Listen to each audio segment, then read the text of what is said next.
Bienvenue dans notre exploration d'aujourd'hui. On se penche sur des extraits d'un guide pour le grand oral en France. C'est pour la spécialité NSI, numérique et sciences informatiques. Et l'auteur, Miguel de la Montagne, a cette double casquette, hein, enseignant et membre du jury. Oui, c'est ça qui est intéressant, un regard vraiment du terrain. Il connaît les deux côtés. Notre but, c'est d'analyser un peu les difficultés qu'il a vues de façon récurrente chez les candidats. L'idée, c'est pas du tout de décourager, au contraire. C'est de se dire que ces pièges, ils sont souvent liés à un manque de méthode. Les repérer, c'est déjà un grand pas. Absolument. Et ce diagnostic, il est précieux. Il nous dit ce que le jury attend, vraiment. C'est pas juste réciter un cours, quoi. Comprendre ces points, ça peut vraiment transformer l'épreuve.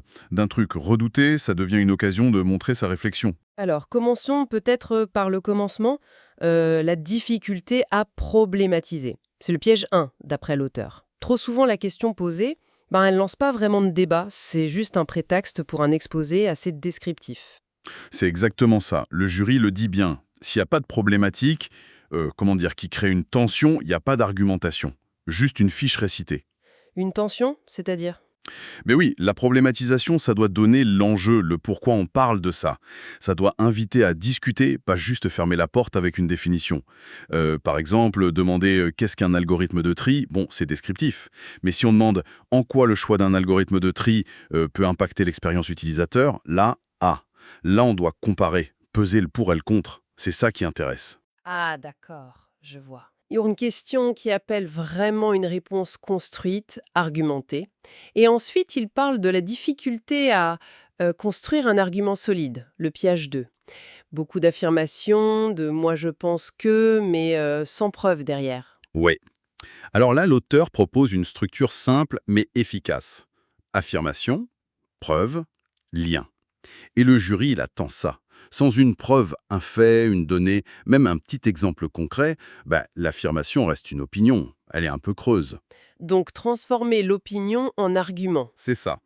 Et la preuve, c'est pas une option, c'est la base.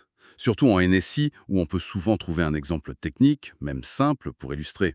C'est le piège 4, ça, l'importance des exemples précis. Un autre point qui m'a surprise, l'effet récitation, le piège 3. L'auteur dit qu'un texte parfaitement récité, c'est un échec. C'est fort, non? Oui, ça peut paraître contre-intuitif. Mais en fait, ce qui est évalué, c'est pas la mémoire, c'est l'agilité intellectuelle. Le jury veut voir quelqu'un qui réfléchit, qui habite son propos sur le moment, qui dialogue, pas un enregistrement. C'est une question d'authenticité alors, hein? Exactement. On veut voir une personne qui défend une idée, qui la comprend, qui la porte. Et ça passe aussi par le non-verbal, hein. Piège 8.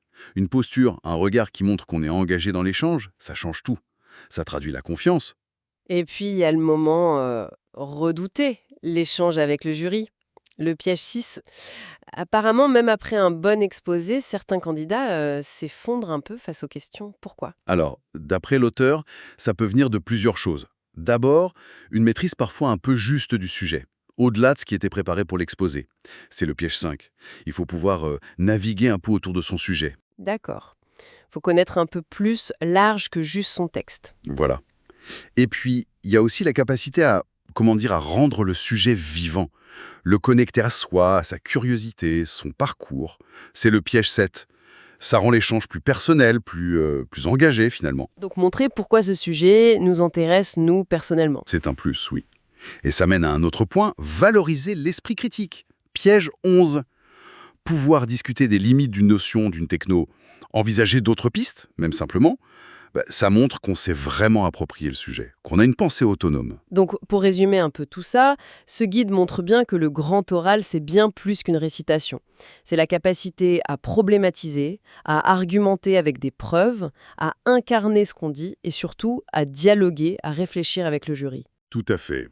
Et la bonne nouvelle, c'est que, comme le dit l'auteur, tout ça, ça se travaille. Avec de la méthode. Identifier ses points faibles, ses pièges, c'est vraiment la première étape pour préparer l'épreuve plus sereinement et plus efficacement. Ah, et sans oublier une bonne conclusion, piège 10, qui doit répondre à la problématique posée au début, pour boucler la boucle. Une dernière réflexion peut-être pour nos auditeurs. Au-delà de l'épreuve elle-même, comment est-ce qu'on pourrait cultiver davantage au quotidien cette habitude de structurer sa pensée, argumenter, dialoguer de façon critique, surtout face à la complexité de l'information aujourd'hui, notamment dans le numérique? C'est une question ouverte.